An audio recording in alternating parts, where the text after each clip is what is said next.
Di tengah situasi pandemi, gerakan plastik exchange tetap berjalan. Bahkan program sosial penukaran sampah plastik menjadi beras ini cenderung semakin diminati.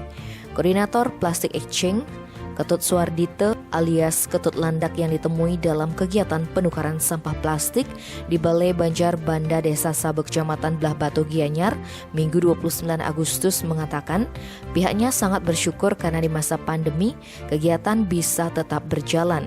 Setiap minggu sampah plastik yang terkumpul mencapai 2 ton lebih.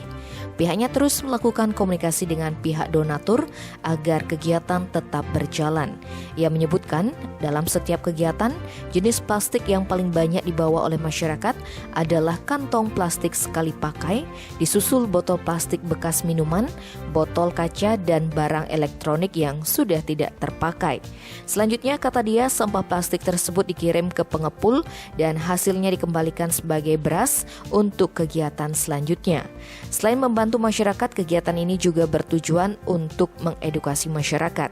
Sementara itu, klien dinas Banjar Banda, Kadek Merte Anggara menyampaikan, semenjak adanya program plastik exchange, pihaknya merasa perilaku masyarakat mulai berubah. Masyarakat mulai terbiasa memilah sampah plastik di rumah tangga. Tim Bali Express melaporkan.